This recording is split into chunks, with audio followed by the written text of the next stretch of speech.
milestone in this situation that we've been dealing with is that there's no water is flowing over the emergency spillway at this time.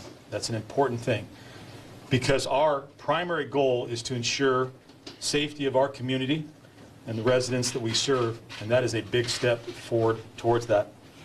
The lake levels are continuing to fall. That's also an important point. Our objective is to lower the lake level by 50 feet in order to prepare for future inflow of water due to storms and precipitation. We're continuing to monitor with the Department of Water Resources staff, continuing to monitor the spillways for erosion. As you know, we issued an evacuation order because of a situation that we thought was significant to public safety or posed a threat to public safety. I understand that there are a lot of rumors out there suggesting that the evacuation is going to end at 4:15 today. That is not accurate, folks. This is still a dynamic situation.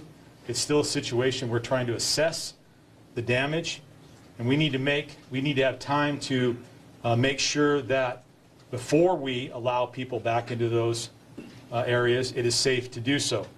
So I want to make it clear, the evacuation is still in effect.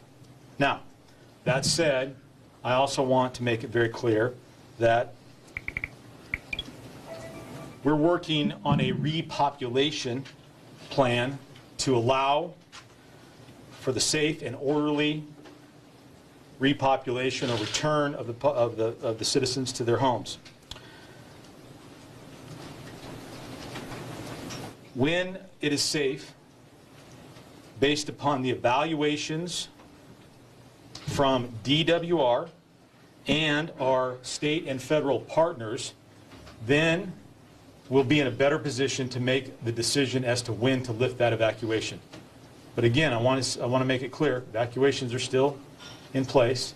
I recognize that this is displacing a lot of people. I recognize what a hardship it is placed on our community. But again, as I told you last night, we did this because our primary purpose is to ensure public safety.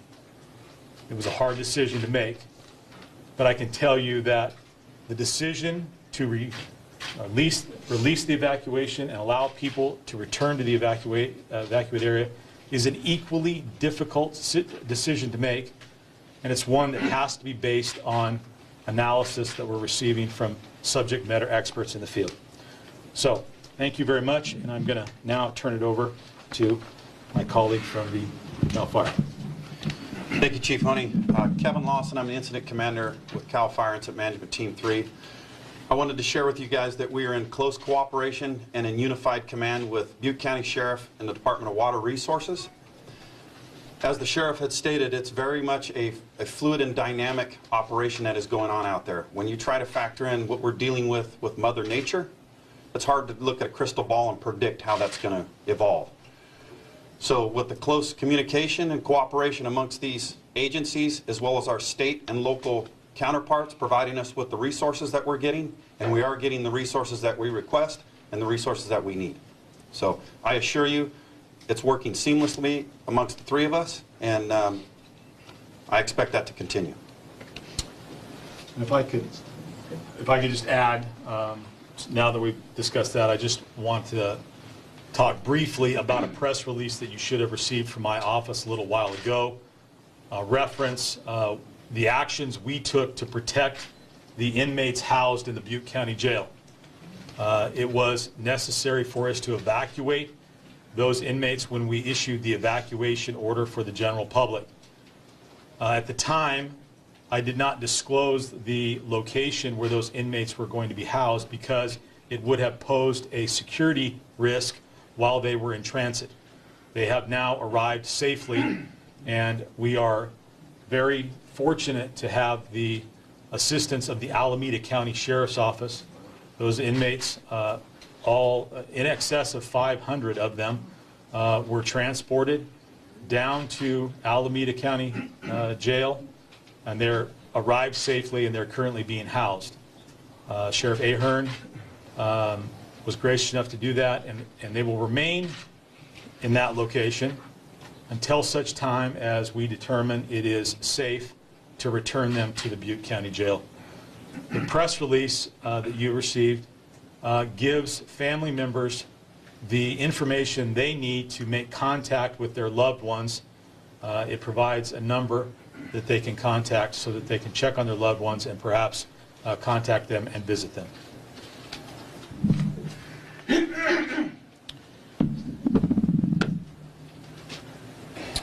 So, my name is Bill Croyle, acting director of the California Department of Water Resources. So, as indicated, we are not water is not flowing over the emergency spillway. Our efforts to continue to monitor our situation on the flood control structure that was damaged earlier in this week continues. We're using a wide variety of monitoring techniques, including 24/7 people on the ground, live feed video, and drone resources to make sure that we understand the dynamics behind our existing system. We're moving 100,000 cubic feet per second down that spillway. We've been doing that for about last 16 or 17 hours. We bumped the flow up when this situation occurred late yesterday afternoon to mitigate the impact of that erosion that was occurring. That solution worked to reduce the threat. It took a while for that water to come down and for us to get in and assess that condition at the downstream side of the emergency spillway. We're going to continue to work on the challenges that we have with this facility. As indicated, we're working to really dig down into the reservoir and move as much water out of that reservoir, and so we have space for the storms that we expect to come in, as well as the snow runoff later this spring.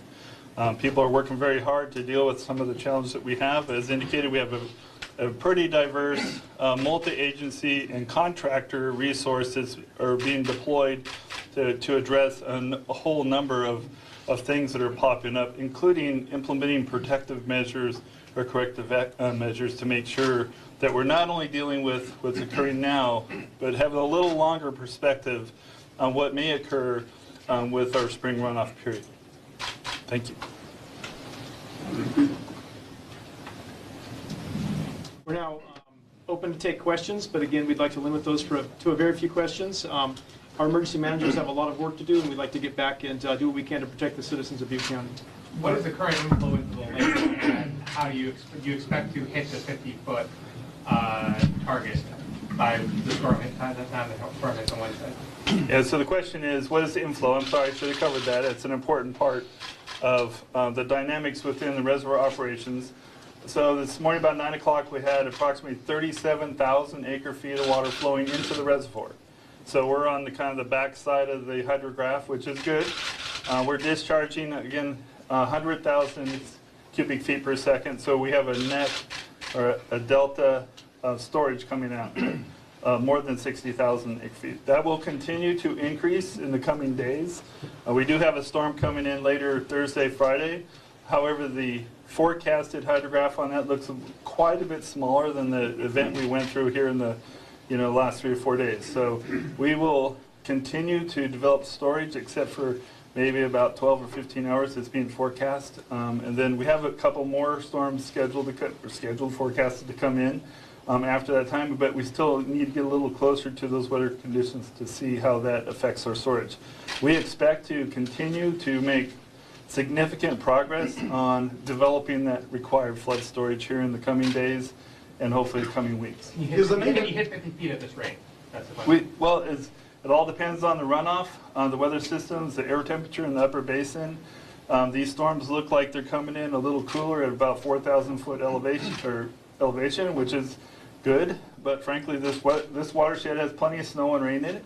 But we're going to deal with that that comes in. So when or how long this is going to take kind of depends on the dynamics within the watershed. It could be 10 to 15 days. It could be a little bit longer. But our infrastructure is holding up very well, even though it's been damaged. And if we can keep up this discharge rate of 100,000 CFS here in the coming days, we will make good progress on it. Right here, Dale. Bill, How did the emergency structure, which I was told was supposed to be able to handle 250,000 CFS, come close to failing with just a few thousand CFS? What went wrong there? Well, I'm not sure anything went wrong. I think, you know, it's that system's been installed since early 1960s. It's been looked at, it's been monitored. I'm not sure the cause of the damage itself. This is the first time it's ever taken water over the system. Part of that is designed for actually a much higher flow event. Sometimes, amazingly, lower flows can cause more energy and cause a condition. But frankly, we don't know exactly why this erosion occurred. The key was, for us, is that we did have our monitoring people in place. This was a new, never happened before event. When we do that, we're going to err on the side of having multiple monitoring strategies so that when something comes up, like we saw yesterday, we see a problem, we look at that rate, we consult with our technical experts, inform our emergency managers, and we make a decision, and that's what we did. Question right here, Price. Thank you. In 2005, there was talk from critics saying that the emergency spillway should be lined with concrete. Do you agree with that? And do you feel like it actually will support more water? I'm not familiar with the 2005 documentation or conversation. Do you think it should have been lined with concrete? I'm not aware of the findings or what that was based on, so I can't respond to that. Right over here. Listen, I know you guys have been up for a long time, but I have a tough question for you, sort of on behalf of a lot of the evacuees, what they've been saying. And what they've been, you can understand some frustration. What they initially heard was, hey, there's some erosion, but don't worry about it. Then, all of a sudden yesterday, it was run for your lives, you have 1 hour to live. How can you make sure that they trust you in your messages here? Because now they're, hey, there hasn't been any flooding, it hasn't gone over. They're worried about the trust issue here. Let me take that. So, first off, throughout this entire incident, we have been very clear to keep the public informed based on the information that we were provided. And you need to understand that this is a dynamic situation. There are a lot of variables, a lot of factors. And so when the information comes in, it's given to us, and we utilize that to formulate our message to the public in an effort to keep them informed. When this incident occurred, it became apparent that we needed to act quickly. What's important here, as Bill said, we were monitoring this very, very closely. The fact that we were monitoring it closely allowed us to respond very quickly when that was the appropriate thing to do. Now, as I've said before, I recognize and absolutely appreciate the frustration that the people who have been evacuated must feel. That was not a decision that I made lightly. That was a decision that I made based on the best information provided to me by the subject matter experts in consultation with other public safety officials. And we determined that although efforts to mitigate potential failure needed to take place, we couldn't guarantee that they would be completed in the time frame necessary to ensure that people could be evacuated. And so I decided to issue the evacuation because I felt that protecting lives was the most important thing to do. I think the fact that DWR's efforts to mitigate or prevent a failure at that time by increasing the flows so that no more water was coming over the top of that is a success. And quite frankly, what I see this is as a double success. Public safety professionals did their job to protect the public, and we were able to get people evacuated out of the community in a fairly timely fashion, and for such a chaotic event, in a fairly orderly manner.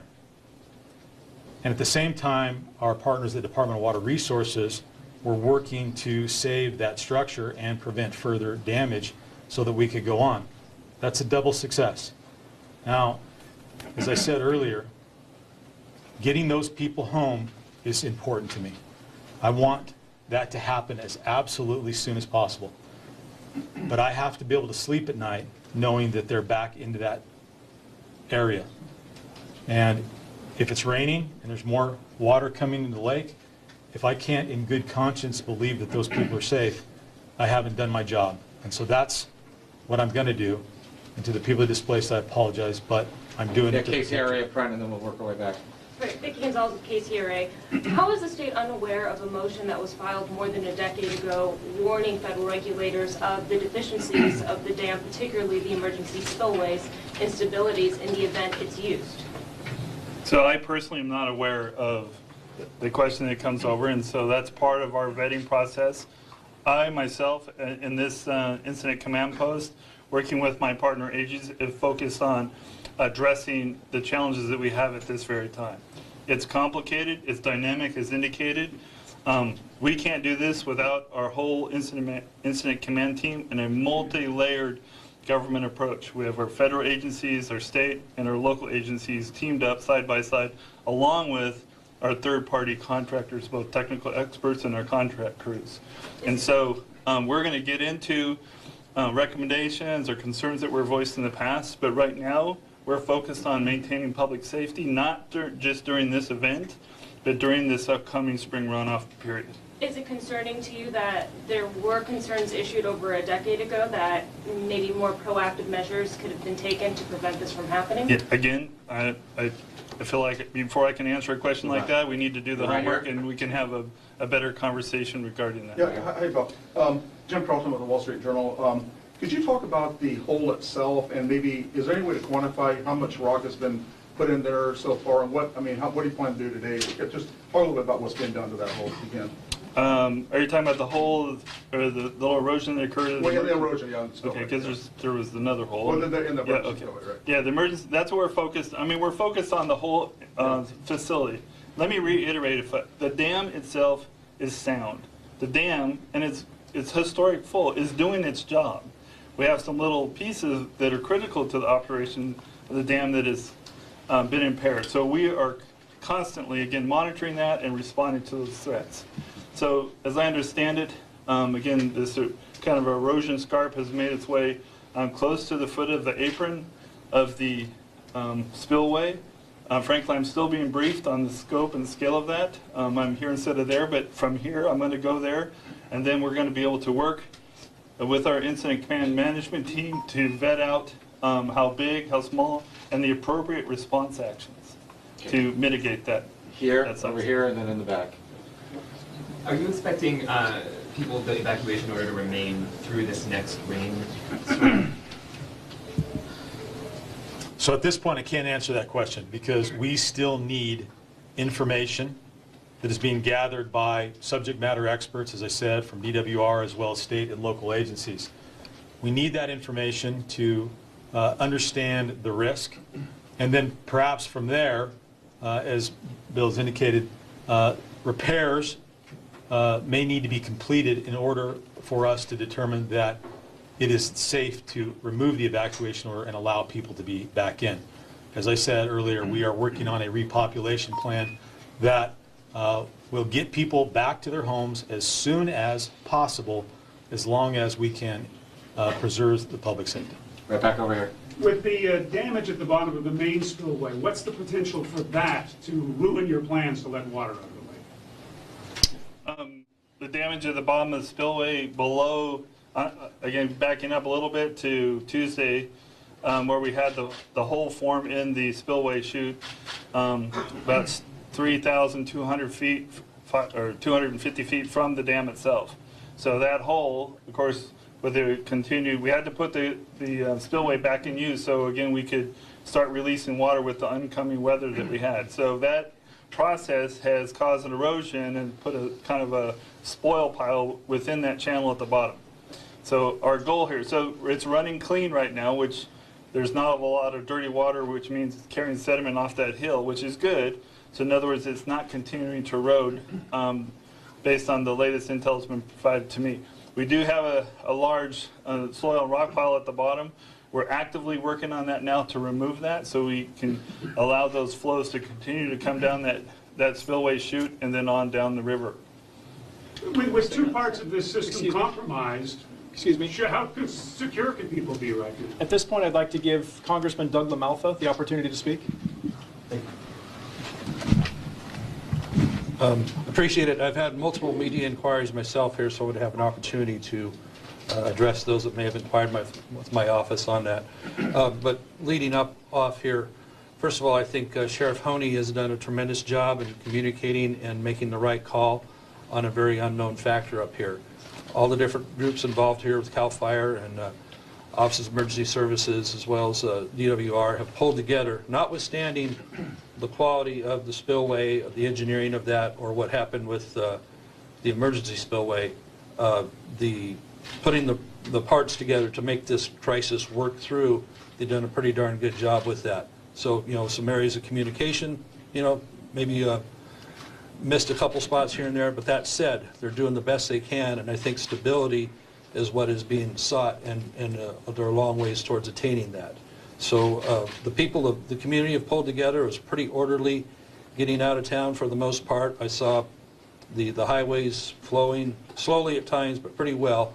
Our emergency folks did make the right call, making the lanes all going one direction out of town. And then so many people have been an outpouring of help from Reading and Red Bluff all the way up to Grass Valley, people offering homes and places for people to stay. So the community has pulled together very well.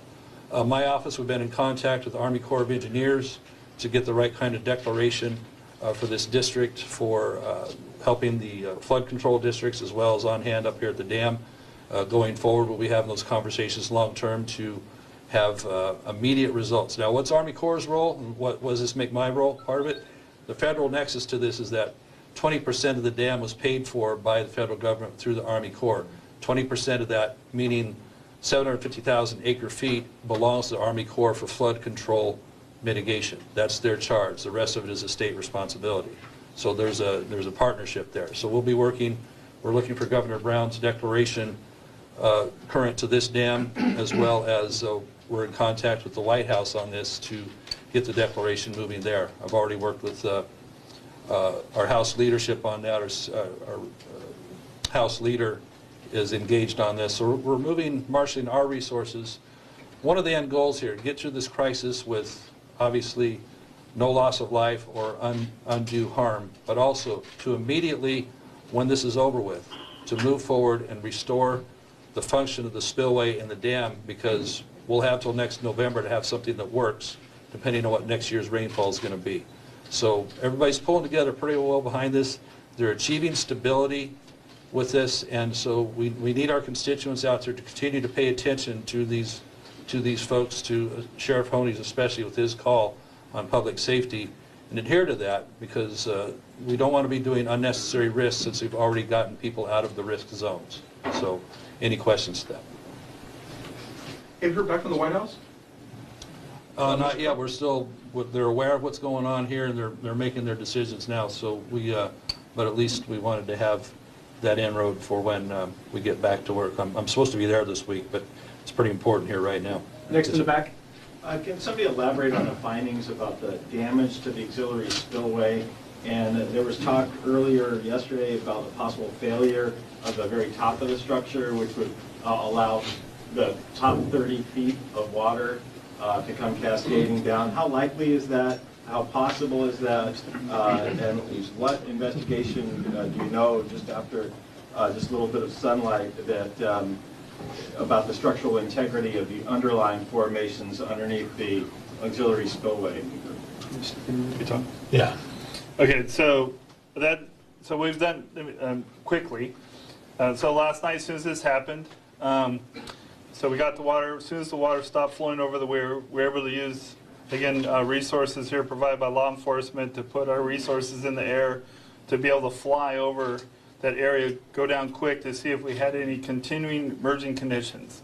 Based on that monitoring and assessment last night, we felt the situation was stabilizing, and we could wait until first light this morning, which is part of our press brief last night. We said that we need to get in at first light through our consultant teams, our technical experts from state and federal agencies, really frankly in the hole to look at what happened, develop the appropriate control strategies, and at the same time we already have brought in materials to implement those control strategies. So this morning our team developed a safe plan, again with agreement with all the various technical experts, both government technical experts, state and federal, as well as our private contractors that are on site, some of which have been on site throughout the duration of this event.